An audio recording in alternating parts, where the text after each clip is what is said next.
Alright guys, the last video will be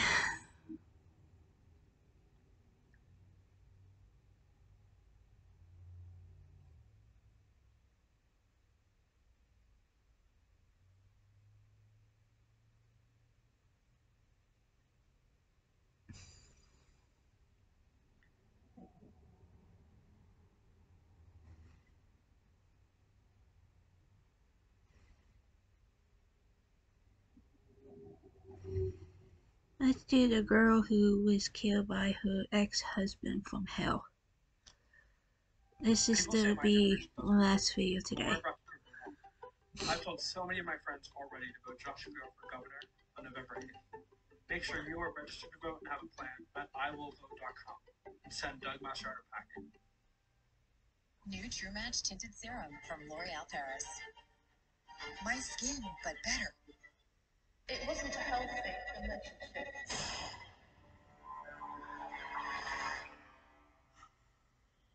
Love is the most beautiful thing in the world. And when you're in love with someone, you think that they can do nothing wrong. But what happens if what they do is something really unimaginable? This is the tragic story of Jane Clough, the woman who was killed by her husband from hell. And this is what happened.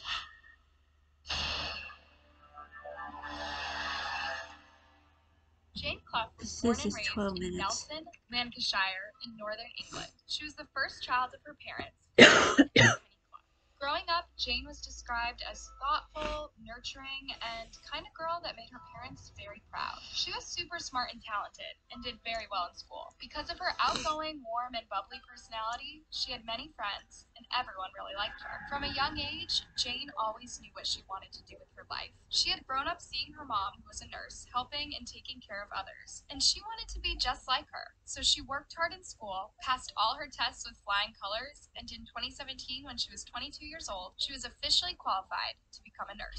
She immediately found the perfect job at Blackpool's Victoria Hospital in the emergency care unit. Here she made a bunch of new friends who shared her passions and interests. Things were going really well for Jane until this one person entered her life and turned everything upside down.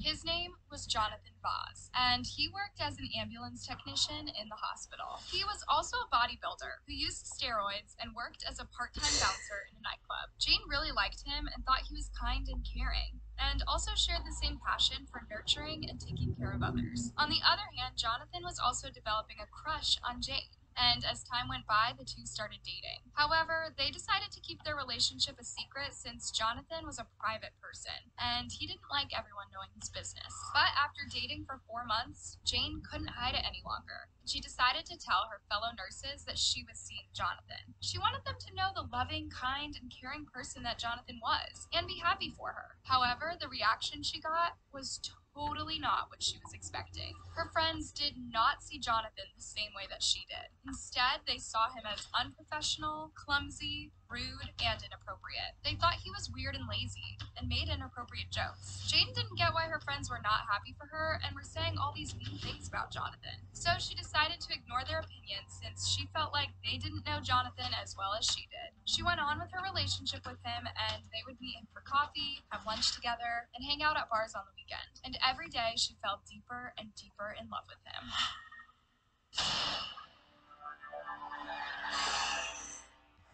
As the relationship continued to blossom, Jonathan asked Jane to officially be his girlfriend, and Jane happily said yes. But before they became official, Jonathan said that there was something he needed to tell her. And Jane was like, yes, tell me. And that's when Jonathan dropped a bombshell that she totally wasn't expecting. He told Jane that he was actually married. Can you believe that? He'd been married for around 2 years and even had 2 young children. You can just imagine the shock on That's Jane's messed face. up. Here's a guy that she thought was absolutely perfect and actually wanted to start a family with, and now she learns that he's been living a double life. She was angry, disappointed, and heartbroken, all at the same time. But Jonathan quickly reassured her that it wasn't as bad as it looked, that he was actually getting a divorce because his wife had been cheating on him. He claimed that the reason the divorce was taking so long was that he didn't want to hurt his kids. That's a classic lie for every cheating man out there, but Jane bought it. She was just way too much in love with him to see beyond his lies, and she even started feeling sorry for him being stuck in such a terrible situation with his wife. So, despite his confession, she continued seeing him, hoping that he would finalize his divorce and they could finally start their life together. 10 months into the relationship, Jonathan came in and told her that he was now a free man and that they could now start living together. And Jane happily agreed, not knowing that this would be the beginning of her nightmare.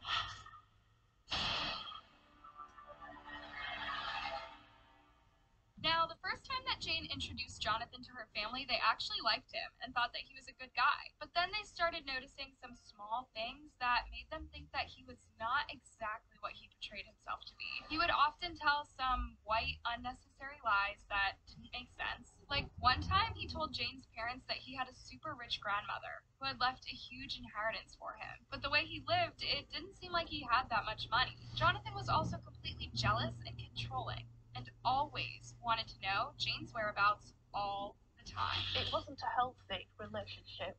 He was constantly texting her, asking her where she was, who she was with, when will she be back. And it was many, many texts. Jesus. He would also show up when she went out with friends just to see who was there and if she was where she said she was going. He would lock her up in the house so she couldn't go to work and take away her phone so she couldn't contact anyone. As time went on, he started breaking her self-esteem by insulting and humiliating her in front of her family and coworkers. However, Jane kept all of these things from her friends and family, and even hid the fact that Jonathan was also physically abusing her. He slapped her once when they argued about something, but it got increasingly worse with time. Jane continued staying with him because she would feel like she deserved what he did to her. She would wear long sleeves and scarves to No, work to you cover don't, up her sweetie. bruises. Her friends and family soon started to notice the sudden change in her. She was no longer the happy and vibrant woman that they knew, and they became worried for her. And guys, that's the thing with abusers. They start by crushing your spirit so that whatever they do to you,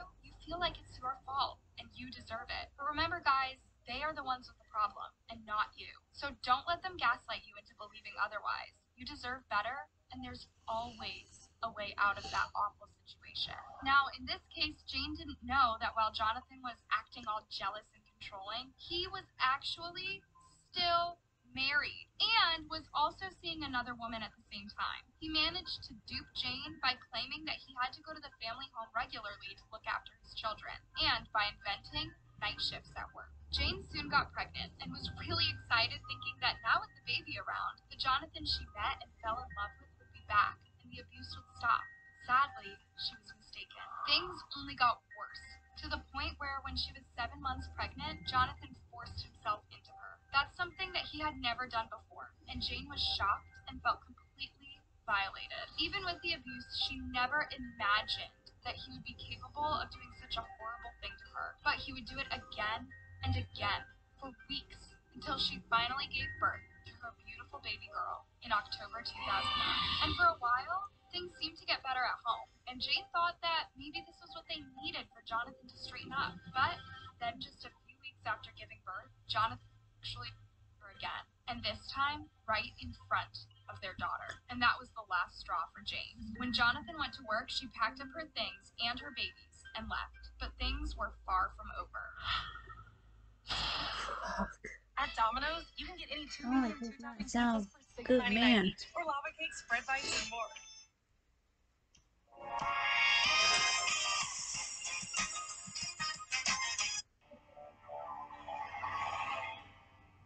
Jane If went I back was to you, her that parents and told them situation, everything that had leave. happened. She thought that she had gotten away from Jonathan and could finally restart her life with her daughter. But Jonathan kept texting her and begging her to come back. He promised to behave and told her that they were going to get married and have more children. Jane, you have hurt and reduced me to tears on countless occasions. And you want to get engaged and have more kids? Why? Jonathan, we are staying together regardless of our problems.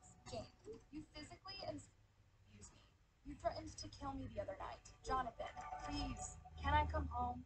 Best behavior. Promise. Somehow, Jonathan managed to manipulate Jane into believing that he was sorry and would not hurt her again. So Jane went back to him, and they lived for only a few days before he was back to his old ways.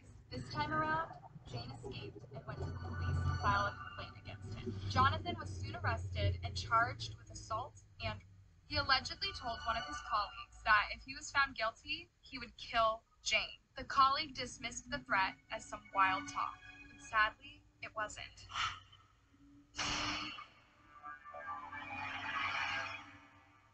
Jane kept a diary in which she wrote about everything that was going on in her life and her fear that Jonathan was going to get revenge on her. On January 15th, 2010, she wrote, "I'm worried Johnny's going to do something stupid, like try to find me. Time is running out for him. I don't believe he will just sit back and let a jury find him guilty. He's not going to let them send him to prison, and I can't help thinking he will get his revenge on me." Then on March 8th, 2010, Jane wrote, "I've been worrying today about Johnny coming to get me, even killing me if he gets found guilty. When he's released, awaiting sentencing, what would stop him?" Jonathan was released on bail, despite protests from the police and the prosecution, who told the judge that given the severity of his crimes with which he had been charged, Jonathan should not be allowed bail. But the judge still released him, saying there was no evidence to show that Jonathan posed a threat to Jane that's messed and up. that he had no previous criminal record. When word got out that Jonathan had been released, Jane and everyone around her was in a panic mode. Jane lived in constant fear that Jonathan would attack her,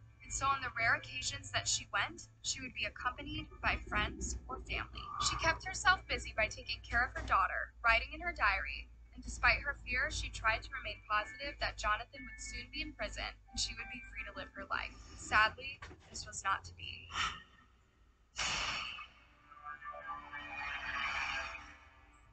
On July 23rd, 2010, Jane decided to go out for a night with friends. They all laughed and had fun, and for the first time in a while, everyone thought Jane was her bubbly and happy self again. And they were all happy for her. They never imagined that it would be the last time they would see their friend alive again. On July 25th, 2010, Jane drove to the hospital for her night shift. Normally, she would ask someone to meet her in the car and walk her into the hospital building. But this time, she didn't want to bother her coworkers, and so she decided to walk to the hospital alone. As she was walking towards the main gate of the building, Jonathan suddenly jumped out of nowhere and stabbed her repeatedly multiple times before walking casually away. He then stopped, turned around, and went back to where Jane was laying on the ground, severely injured and bleeding profusely in her throat. When her colleagues found her, they immediately took her to the emergency center and tried everything to save her life. But her injuries were too severe, and she died minutes later.